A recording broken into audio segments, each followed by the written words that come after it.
MTV.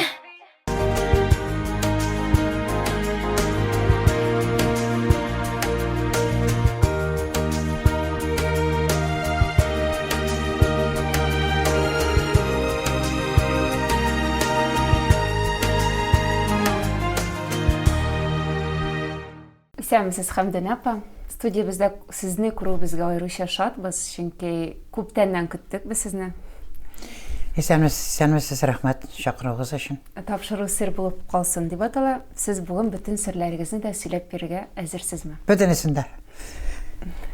Иң беренче сорауым ул сезнең балачагыгыз белән бәйле. Сезнең балачагыгыз сугыштан соңгы елларга туры килгән. Юклык, ачлык заманы, шуңа булуына карамастан бәхетле балачак сезгә тәтедеме? Минем балачагымны бәхетсез дип әйтә алмыйм. Чөнки минем әткәй белән әнкәй бик эшчән булдылар. Ачлык дигән нәрсәне дөресен генә әйткән вакытта ачлык безнең эпиебез һәр вакыт булды. Төрлесеннән булмаса да бакча хәзинәсе, ана кире әткәй безнең әнкәй белән икесе бик эшчән кешеләр иде. Ел сайын минем әткәй ат суя торган иде. Бездә инде башкорт ягы булгач, маллар суя торган маллар күбесенчә ат, теге яшь ат терлекләр суя торганнар иде инде. Мин бик каты ачлыкны бала вакытында күрдем дип әйтәсем килми. Без аш булмадык. Дөресен әйткән вакытта. Балачага өсте бөтен, тамагы тук булса, ул бәхетле балачак була инде. Анасын минем әткәй бик алдыңга карашлы кеше иде. Менә бик эшчән итеп үстерделәр алар безне. Печән чабу, утын кисү, утын яру, бакча эшләре, йортта мал карау. Инде безнең эшкә бөтенебезгә дә төште ул, бөтен балаларга да. Без бик эшләп үскән балалар. Шуңарга күрә мин физик яктан бик нык булып үскәнмен шул яктан. Минем балачакта иң авыр хезмәтем су ташу иде. Кое фәлән юк бит инде, еракка чишмәгә йөрү. Менә шушы минем үзәгемә үтәдер шушы су ташу. Шул исемдә калган. Мин аны бик теләп эшләмидер. Еракка барып су күтәреп кайту. Әмма ләкин барыбер ташыйсың инде. Бер кайда бармыйсың. Иң күңелле мизгел ул нинди мизгелләр? Иң күңелле мизгелләр безнең бакча артында елга, Варҗитамак елгасы. Исеме Варҗитамак. Менә шушында без авыл балалары белән уйный торган идек.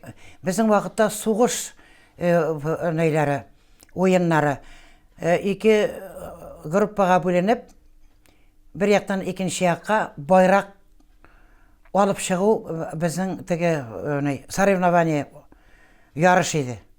Но мин бик каты йөгерәдерим. Шуңа күрә байракны бик күп алып чыгарга туры килде. Менә авыл балалары белән уйнау бик матур хатирәләр калдырган. Элек бит балачагалар күбәйә. Һәрбер йортта 8-әр, 9-әр, 11 балалы безнең бар иде авылда. Гаиләләр бар иде шулай. Менә минем исемдә калган әнкәйнең шулай сөйләгәне. Тимерханнарның казаннары тишелгән ди. Эй, Аллакаем, ни эшләрләр инде. Менә ул Казанда Казан тишелү ул зур фаҗига ул елларны. Анда ашта пешерәләр, малга да ризык пешерәләр.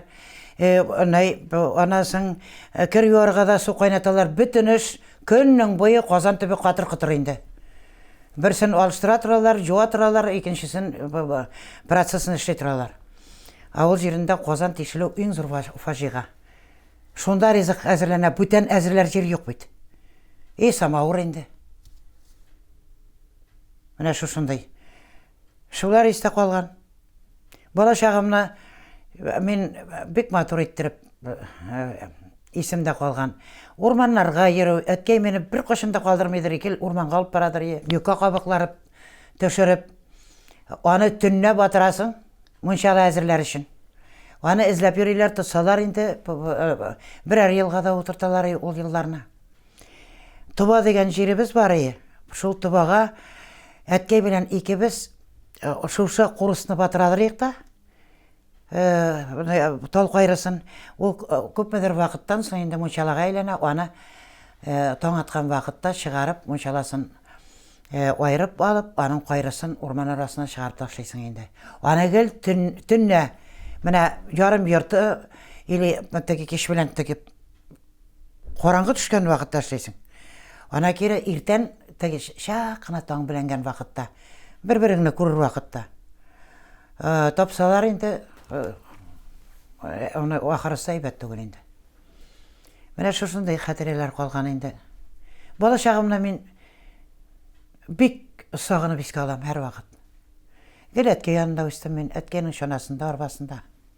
Ул кая барса да бер вакытны кечкенә вакытымда әткәй бер айга аны алып барган инде. Ул аты белән элек йомырка җыю бар кибетләрдә.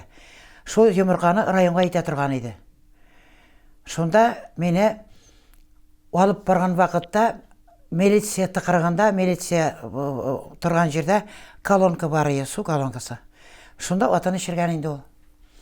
Шуннан соң хәзер йомырканы сабай итәргә үзләренең базасына барганнан соң мин югалганмын. Мин аны белмим. Югалганмын, көннең буе эзләгәннәр, бөтен милиционерлар эзләгән, бөтен халык эзләшкән инде, мин юк. Әткәй тамам инде батас суга төшеп, кайтыйм микән, юк микән дип милиция тыкырыгына төшеп килгән вакытта бурайда колонка төбендә мине күргән. Әткәй күрү белән җылап җибәргән. Балакаем ни әйтмичә киттең, балакаем сине югалтым бит дип күтәреп алдым ди. Әткәй сөйләү буенча беләм. Әткәй тимер шишмә карадым дип әйтәм ди. Менә шулай үземә бер төрле булганмын. Яшьлегезгә әйләнеп кайтып, беренче мәхәббәтегезне хәтергә төшерик әле. Ай, беренче мәхәббәт. Авылда яшәгән вакытта минем арттан йөрде авылыбызның гармончысы. Шуңа кушылып җырлый торган идем авылда. Аларның бөтен гаиләләре Фидарис, ул хәзер исән Екатеринбургта яши. Ул мине бик яратадыр инде. Укырга киткән вакытта, музыка буенча укырга киткән вакытта, мин аңарга әйттем, әйдә Фидарис китәбез. Ул аны нишләптер ул китмәде. Бик яхшы музыкант булар иде, баянчы булар иде. Менә соң вакытта гастрольләр вакытында очрашабыз бит инде, сөйләшәбез. Эх, мен әйтәм, Фидарис бармадың бит шул вакытта. Сен бит бик көчле музыкант була торган кеше. Дип сөйләшәбез инде. Шул мине яратып йөридер артымнан. Элеп бит инде шулай. Без күрше авылга, Мария авылына йөри идек. Иң кызыгы шул. Һәр вакыт акча булмый бит инде. Исеннән тавык оясыннан 2 йомырка алабыз да, чыгып кибеткә аны сдавать итәбез.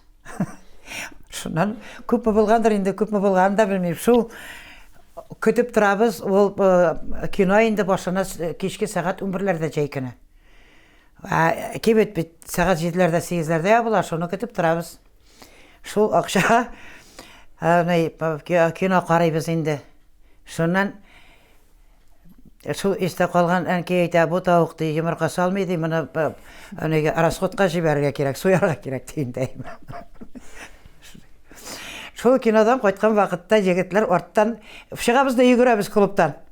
Алар арттан йөгереп киләләр инде, капка төбенә җиткәч тартышып торабыз да, менә шушы йөрү дип атала.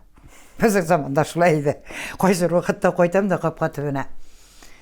Әткәй дип кычкырам тегеннән, нәрсә бар балам? Безнең әткәй бик сәлле кеше инде авылда.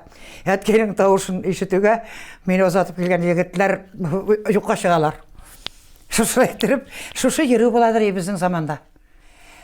Беренче мәхәббәтем Казанга килгәч, ул буай егете булды. Ул минем беренче кешем дә булды. Әйтергә кирәк, шынап торып яраткан кешем дә булды. Без аның белән бергә була алмадык. Буай егете иде. Мин яңа гына килеп җырлый башлаган вакытым. Безнең арада сөйләшү булды. Әгәр инде бергә торабыз икән диде, Сен дейді, гастроллерге ермейсің, жырламайсың енді дейді. Мен яңа келіп орнашқанға вақыт жырлайсы келебеді. Жырлайсы келебеді. Мен сахнаны ташай алмадым. Сонда мәхаббат соның білен қалды. Мен аны ғұмыр бойы сағындым. Ғұмыр бойы ең жүрегімдегі ең ауыр хис ғұмыр бойы мені шулайттырып, артымнан жоллап келді. Бүгінгі күнде де мен аны есіме түссе сағынам. Ол ет менің бірінші кішім. Бүгінгі күнде есен сол? Жоқ, есен түгіл. Анасы менен соң үйленді ол. Аның балалары болды. Мен аның тұрмышына қысылмадым бүтіней. Хабарда бермедім. Анан соң енді бір-екі мәрте ұшырашырға туры келді. Ол темаға мен сөйлештірмедім даны. Шылай деп, өзім ғұмыр бойы сағынып yaşadım. Балалар өсіп біткендір енді, мен бет аралашмайм. Мен аның тұрмышына да қысылмадым. Қошандыр карьераны сойлағанға өкінішлеріңіз болмады ма? Жоқ. Бұл жыр карьерамны сойлау. Әлбәттә, бик көп мехнатлар көрдім, ауырлықлар көрдім ол жырым арқасында. Әйтергә кирәк. Ана кері мен шоның білен бәхетлі болдым. Ең зор жыршылар янында мен жыршы болып формалаштым. Ең яқшы музыкантлар білен ішледім. Оқыған вақытымда да ең яқшы оқытушыларда ғана оқыдым музыка бойынша. Менің пианинодан оқытқан оқытушым Америкада яши. Бүгінгі күні Исәндір Әлішат хабарлашқаны біз жоқ соңғы вақытта. Дирижирование бойынша Рейс Арсланович Кинзаболатов орнажмақта болсын. Онан соң теге музыкальный грамота, ол арифметика, алгебра кебегенде музыкальный гармониялардан оқытқан оқытушым Факир Габитович Садыков шул хатлы кіші оқытушыларда. Уфада училищеда оқығанда Севастьянова деген күшті оқытушыда оқыдым. Мен оқытушыларым күшті болды. Мен ол яқтан өзімнің бақытты кіші деп санайм. Мында Қазанда сәнғат өлкәсінде эшләгән вакытта да ең көчле кешеләр янында булдым мен. Мен өзімнің карьерам бойынша бақытлы кіші деп санайм. Аллаға шүкір. Ауылда кулак баласы деп оқыған елларымда мені концертларға қатнаштырмайлар. Кулак баласы болып өстік біз. Менің қарт әтәйім, зор әтәй дейлер бізде енді. Темірғали қарт революциядан соң хәлі кішілер болған енді. Өзінің бүтін байлығын ол колхозға берген. Шунан соң біз Сібірге кетмейші қалғанбыз. Шулай да әлік бетінде ауыл халқы арасында менә теге кулак балалары менә шушындай бізде басым ясау бар еді. Мәктепләрдә концертка катнаштырмыйча, соңыдан Гата бабайның улы Мәүләви абый әле дә исән 80-ннан ашкан инде ул. Библиотекада эшли башлагач, районнан моңа теге концертлар оештырырга инде теге бирәләр, задание бирәләр. Шул вакытта Мәүләви абый мине концертларга чакыра башлады. Күшә уларга концертлар белән чыгып йөри башладык. Бу 10-нчы классларда, 10-нчы классларны тәмамлагач, инде шушындай нәрсәләр булды. Кулак баласы булып үсү, менә шушы системаның авырлыгы безнең гаиләгә тиде, әлбәттә. Шушыннан соң мин бер кешегә дә күтәрелеп карый алмадым. Ул кеше белән безнең шушы не булгач, сөйләшүдән соң бер кешегә күтәрелеп карый алмадым. Бик күп еллар теге ул елларны минем авыр елларым булды.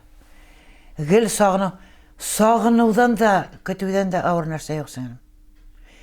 Гомерем буена сагыну белән яшәдем. Онталмыйча. Онан соң бер үзем булдым, монда Казанда гел гастрольләргә йөрдек инде. Квартал сайын 51-52 концерт белән чыгып китәсең дә, кайтып керәсең инде.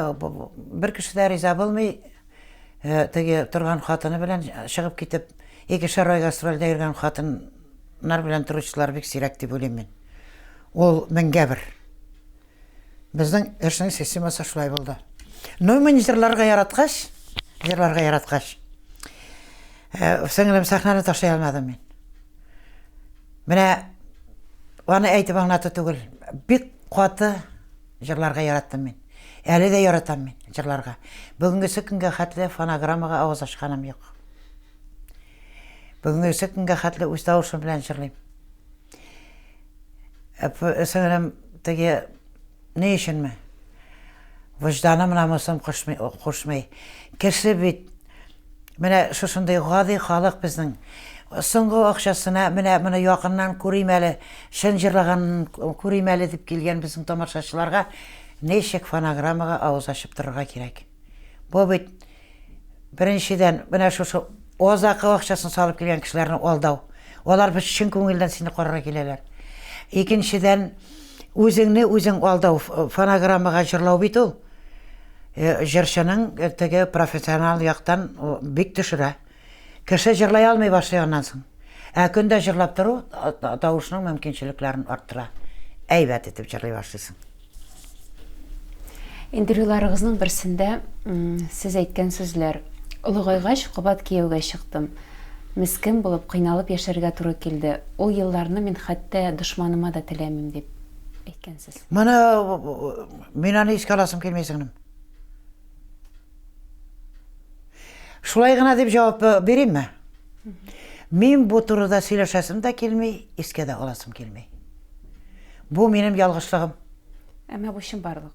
Чынбарлык. Аны белән очрашу минем ялгышлыгым. Мин аны искә дә аласым килми. Бу турыда сүз дә алып барасым килми. Юк ул минем тормышта. Ходай күрсәтмәсен. Сәхнәдән югалып торган чакларыгыз да шул еллар. Сәхнәдән югалып торган чакларында шул сәбәптән булды. Ана минем әнкәй ширләгәннән соң 5 ел урын җир өстендә ятты. Уянып киткән вакытта гына ашау ичү. Бер нәрсә белмичә. Үләр алдыннан бик озак яттым бага инде кызым дип сеңлекәшемә эндәште. Әнкәй әзрәк авыртып тордың шул, әйбәтләнә башладың инде дип әнкәй белән сөйләшәбез. Инде әнкәй аннан соң озак яшәмәдең инде. 1-2 көннән әнкәй китте бакыйлыкка. 90 яшына чыгып үлде. Бик уңган хатын минем әнкәй. Мин аңа ашаганмын. Ул миңа ашаган дип әйтә алмыйм, мин аңа ашаганмын, мин аның баласы бит. Безнең гаиләдә бик эшчәннәр бөтенесе дә. Бу мактаны түгел, бу чынбарлык. Җырчылар белән мөнәсәбәтегез ничек? Кем белән дуэт башкарыр идегез? Җырчылар белән мөнәсәбәтем бик яхшы. Эшләү дәвремдә, филармониядә, сеңлем миңа халык күп йөргән өчен һәрбер җырым минем хит булып барды. Һәрбер җырым. Менә нинди генә җыр җырлыйм, аны халык эләктереп ала да үзенә китә. Аллага шөкер, яраттылар. Нидә сәнгатьтә эшләгән вакытта әйтәм бит, Илһам абыйда эшләдем, шул хатлы яраттылар. Яшь җырчы булып, Габдулла абый Рахимкулов белән, Зиннур Нурмөхәммәтов белән иң беренче эшләгән җырчым Эмиль Җәләлетдинов бик интеллигентный кеше, шул хатлы тәрбияле кеше. Мин бик яхшы школа алдым сеңлем.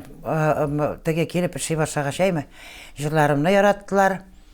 Менә шул вакытта минем хезмәтемнән көнләшеп, менә шушай халык яратканнан көнләшеп, минем исемемә бик каты чүп иделәр инде.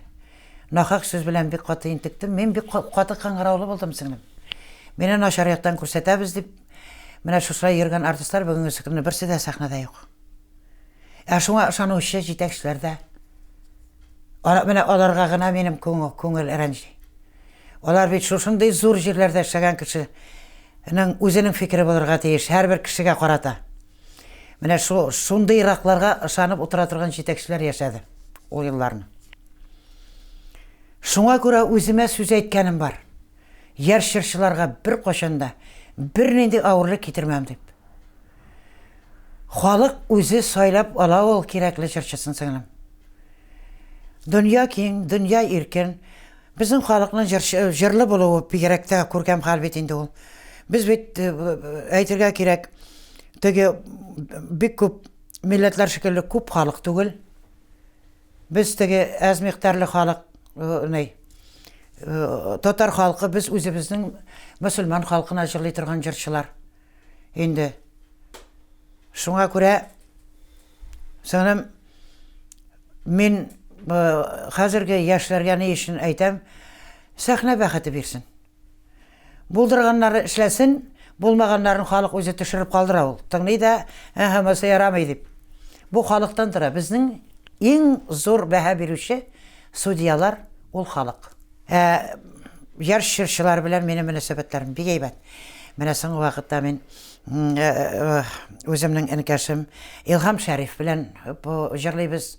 Инде Илһам 24нче ел минем группада эшли. Шуннан соң Вадим Захаров белән җырладым. Аны кире соңгы вакытта иң яраткан җырчым Эльвин Грей. Радик Юлъякшин. Мин аны 13 яшеннән үк беләм. 13 яшында инде Башкортстанда ул дискотекаларда җырлый иде. Аның шул ягын яратам. Менә бит инде 10,000 халык җыеп эшли. Инде хәзер бик Россиядә эшли ул. Башкортстанга да килә, Татарстанга да кайта. Эльвин Грей ул күңел чисталыгы белән калган. Ул теге шапырынып, мин шуның хатлы халык җыя, мин шундый, мин мондый дип шапырынып йөрми кайбер җырчылар шикелле. Ул күңел чисталыгы белән күңеле сабый, шуңа күрә яратам. Ул бик зур үзгәреш алып килде эстрадага. Аннан соң әйтер идем, ул безнең дөнья күләм континентта Майкл Джексон булды. Безнең күгебездә менә бүгенге көнне шушындый Майкл Джексон шикелле Эльвин Грей. Аны бер ничек тә югалтып булмый. Тавышсыз җырчы дип тә әйтеп карыйлар аны. Тавышы булмаган кеше 10,000 халык җыямыни, 15,000 халык. Аның өчен сөйләргә кирәк, ул безнең халкыбыз бит. Ул безнең кадрыбыз бит. Безнең милләтебезнеке бит ул. Аның өчен сөйләргә кирәк. Бигрәк матур җырчыларыбыз бар. Үземнең энекәшем Илһам Шәриф шул хатлы инде ничә еллар буе эшләп килә. Сабыр. Теге күзгә керә торган сукырчыбын була бит кич белән. Шуның шикелле теге җитәкчеләр янына сукырчыбын булып киреп йөрмәгәч бүгенге көнне исеме дә юк аның. Бархатный баритон Вадим Захаровның ни матур җырлый. Безнең җырчыларыбыз шикарлыйлар бар. Бик яхшы җырчыларыбыз бар. Эльвин Грейны аерым яратам инде мин аны. Үзенә бер төрле. Яшәсеннәр, җырласыннар, бигрәк матур җырчыларыбыз бар. Менә әле мин Барс медиада эшлим. Андан инде матур җырчылар. Барс медиага шул хатлы минем исем китеп рәхмәт әйтәсем килә. Чөнки бөтенәе белән сәхнәдән читтә бер кайда күренмәгән яшь җырчыларны җыеп алып халыкка тәкъдим итә. Шулар арасында халыкка үсеп, күтәрелеп китеп популярлашкан матур җырчыларыбыз. Бу бит безнең байлыгыбыз. Мин шулай дип уйлыйм. Өлкән буын вәкиле буларак, эстрададагы дуслык турында сез нәрсә әйтерсез? Чын дусларыгыз булдымы? Нәйдә элекеге вакытта сәнгать кешеләре арасында кайда иҗат кешеләре, ул җырчылар арасында да, әйтик, башка профессия кешеләре арасында да чын дуслык ул бик сирәк очрый торган. Чөнки табигатьтән килә торган көнләшү дигән нәрсә бар. Бу табигый хәл. Шуңа күрә нык чын дустым дип әйтерлек теге кычкырып әйтсәң дөрес булмас сымак.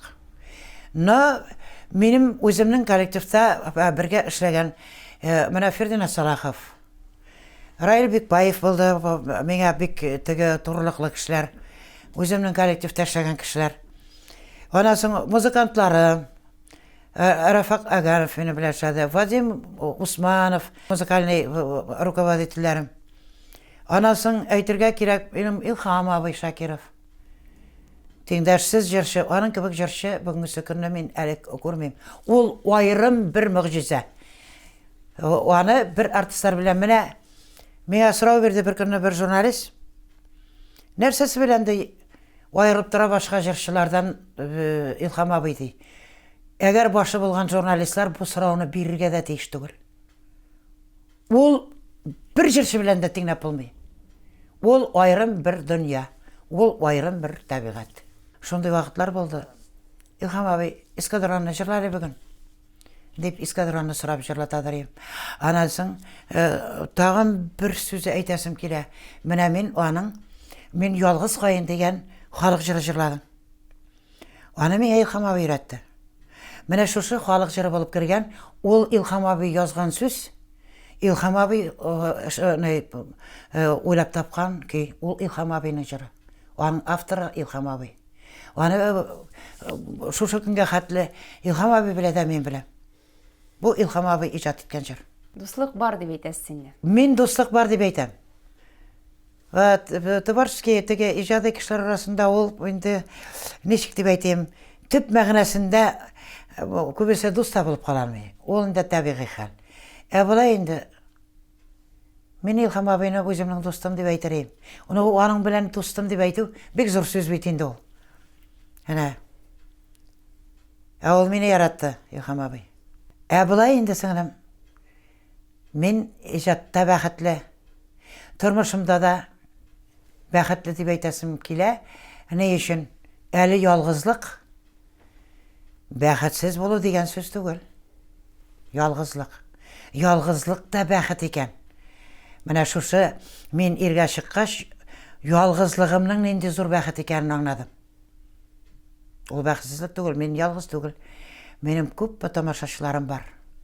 Мин кая гына барсам да, хоть Россиянең әллә нинди шигенә бар. Мине танып калалар икән, мине туганнары шикелле каршы алалар. Мине бөтен, Аллага шөкер, бөтен Россиядагы яшәүче татарлар мине хөрмәт итеп каршы алалар. Әле Кытайда булдым, Кулжа шәһәрендә. Без сезне 83 елдан башлап беләбез ди. Вакытында шушындай үтә күренмәле, менә мондый гына пластинкалар чыкты. Аны Бауман урамында саталар иде. Шушы пластинка минем 5 җырым Кытайга барып элеккән шул вакытларда. Анда Картов дигән җыр бар бит инде, теге Пенза, Новгород, Мишәр татарлары җырлый торган Картов. Шушы җыр язылган булган. Бер абзый инде хәзер мин барганда ул мәрхүм иде. Кесәсендә генә йөртә торган булган безнең як җыры. Италиягә бардым, Италия татарлары. Ана кире Австралиягә бардым, Австралия. Төркиядә булдым, 91 елны фестивальгә барырга туры килде. Анда Анкара, Коnya шәһәрләрендә. Аллага шөкер, мине җырчы итеп таныдылар. Мин аңа бик шатланам. Бу Ходай биргән байлык миңа. Аның белән мактанып булмый. Бүгенге көндә сезнең иң якын кешегез, сезнең һәрвакыт сезнең яныгызда булган кешегез ул кем соң? Минем янымда бүгенгесе көне күрәсез, быел инде мин юбилейымны уздырырга җыенам. Май аенда булырга тиеш, май аенда ураза булу сәбәпле мин аны октябрьгә күчердем. Минем бөтен тормышыма ярдәм итүче ул минем энекәшем Илһам Шәриф. Минем маягым ул, бәгыркәем. Үземнең балам түгел, туганымның баласы. Но үзем үстергән шикелле үземнең янымда. Мин шул яктан бик бәхетле, минем ышанычлы маягым бар янымда. Кеше үз баласындан да андый кадер хөрмәт күрми. Минем балам түгел бит ул. Но 15 яшеннән минем янда инде ул. Минем янда үсте, формалашты. Мин әйтерлем, эстрада өчен бик көчле җырчы дип. 24 ел бергә эшлибез. 24 ел китте. Сез үзегез бүгенге тормышыгыз белән канәгатьме? Канәгать булу, үземнең тормышына канәгать булу, ул теге яшәмәү дигән инде. Сеңрәм. Мин бер кашында үземнән канәгать түгел. Мин үземнең җырлаганымны да критиковать итәм, кыяфәтемне дә критиковать итәм, мин үземнең киемнәремне дә критиковать итәм. Һәр вакыт мин канәгать түгел. Канәгать булсаң яшәүдән туктау булсаң, әнә шул канәгать булму. Кешене яңадан яңа үзгәрергә, яңадан яңа эшкәрәк күтәрелергә ярдәм итә. Менә шул ул яктан. Инде минем турыда теге бик каты теге гайбәт шәшүләргә инде мин гел әйтеп киләм. Бик рәхмәтлемен мин гайбәт шәшүләргә. Алар мине популярлаштырды. Алар минем ярдәмчеләрем. Иң йөрәгегезгә тигән гайбәт нинди булды? Йөрәгемә тигән иң авыр гайбәт булды. Мин анда эшкә килгәч тә Казанга. Мин кыз кеше егетләр куллап тотмаган вакытта Уфада баласын энегә диттомга ташлап калдырган баласын. Мин әле кыз кеше ул вакытта. Менә шундый гайбәт тараттылар минем авторитетимне төшерер өчен. Бик авыр булды ул. Ул гайбәтчеләргә гомерем буе рәхмәт әйтеп яшим. Чөнки мине начар итеп күрсәтергә тырышкан артистлар мине пропагандалады. О халыкта теге тере кызыксыну уянды. Бу нинди микән хәмдүнә? Аларның сөйләгәненә караганда мин икенче кеше. Кыңгыраулы булдым сеңелем мин. Исән сау яшәсеннәр. Ходай аларга сәламәтлек бирсен, күбрәк мине сөйләсеннәр. Иң әйбәте шул. Илһам абый да әйтте. Мондай начар яктан сөйлиләрме? Яхшы яктан сөйлиләрме? Сөйләсеннәр, димәк син яшисең. Сөйләмәй башласалар, син беркемгә дә кирәкмисең. Соңгы арада сездәге булган үзгәрешләр турында да сөйләшик. Хәмдүнүше буларак халыкка танылдыгыз. Күпләр әлбәттә сезне тәнкыйтьләде, күпләре мактады. Менә тәнкыйтьләгәннәргә сез нинди җавап бирәсез? Беләсең, анай тәнкыйтьләү әйбәт бит инде ул. Берсе маймыл дип язып бергән. Мин аны укыдым. Эй Ходаем, мин әйтәм, күренмәй, кем җибәргәне күренмәй. Теге закрытыйда җибәргәннәр. Җавап бирер мин әйтәм, рәхмәт яугыра. Безне бит инде кешелек дөньясы яралган вакытта маймылдан формалашкан дип баралар халыкны, әйме? Ата-бабаларымны да мин әйтәм, онытып калдырмаганнар. Рәхмәт яугырлары, мин әйтәм, ата нәселемнең ата-бабаларымны да искә төшергәннәр өчен бик зур рәхмәт әйтәм, мин әйтәм. Шулай дип күлдем генә. Димәк, сез интернетта утырасыз инде, бүтән комментарийларны карап баргач. Илһам килгәч кенә утырам. Үземдә анда телефон юк. Өйрәнелмәдем, менә өйрәнергә исәбем бар. Илһам килгәч, илһам күрсәтә, менә түтәй. Менә шундый сен турда. Сез Instagramда бар идеме? Элвенгери белән менә шушы клипларда төшүемне үземә бик охшыйсың әле. Әле шушы яшымда да мин теге күңелемдә яшь булып калганмын.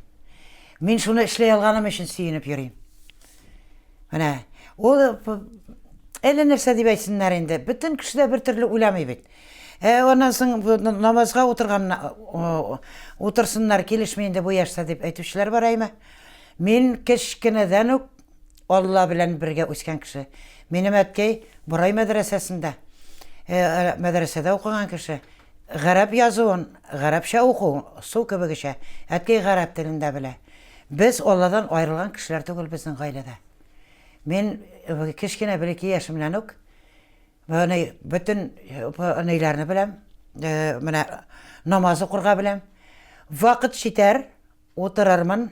Әле мин әле бу концертлар белән йөргән вакытта урык-сурык бер караганда укып, бер караганда укымыйчы, кайсы вакытта мин юлда калам, кайсы вакытта мин концертта булам, алай иттереп намаз укулар, динне тоту ул дөрес түгел.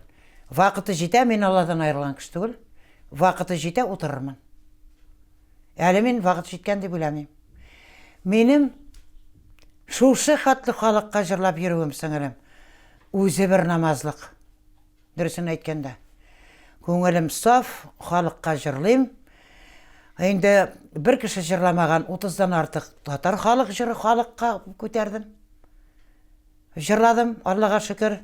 Җомгасы калмады, шимбәсе калмады. Барысын да җырладым. Мәкәрәмәләр, алар барысы да Галигә барам, ялгыз каеннар, бер ай, берсе дә калмады, картоф. Бер кеше элек җырламаган җырларны чыгардым сеңем. Ана шушы үзе бер намазлык инде ул.